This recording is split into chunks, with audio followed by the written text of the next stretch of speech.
One of the most interesting developments in the broadband market these days is the battle over business services. The FCC has opened a proceeding into what they call special access, which, historically, were the regulations imposed when the telecommunications providers were the only ones offering business services to protect businesses from the rates that monopolists might potentially charge. Of course, those were anachronisms in a market that's long gone, and that's true everywhere in the real world, just not always on the dockets of the FCC. What we find these days is business services are offered competitively not only through the telecommunications companies that always offered them, but also through cable companies. Cable companies have gone all in, leveraging the billions of dollars they've invested to come to neighborhoods and to cities around the country to offer these business services to business customers. They're not regulated, so they're investing quite aggressively. You're also seeing Google through its innovative Google Fiber project, cherry-picking cities where they want to go, but when they go, going all in, providing terrifically exciting, robust packages of business services, again, because they're not regulated.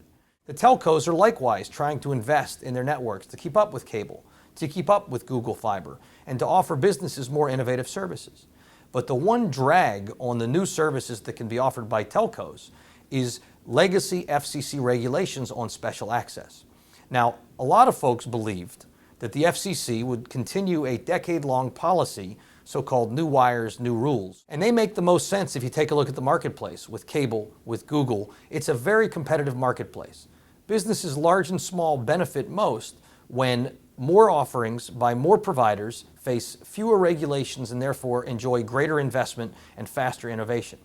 The only folks who are suggesting this is not so are the so-called CLECs, or competitive providers who don't deploy their own networks the way cable, the way Google, the way telcos do, but rather seek FCC intervention, regulatory mandates that telcos have to share their networks. And while that continues to be true for the networks that were promised to them, these CLECs are now seeking FCC intervention on new investments by telcos, if not by others, to require access at regulated rates to the new fiber investments. That's a very dangerous trend, and it's a dangerous precedent if your goal is more innovation, more investment, and faster business services. America's small and large businesses benefit when there are more providers offering more robust networks, faster bandwidth, not when the FCC freezes in place a regulatory regime fit for the late 90s, but not meeting the needs of businesses today.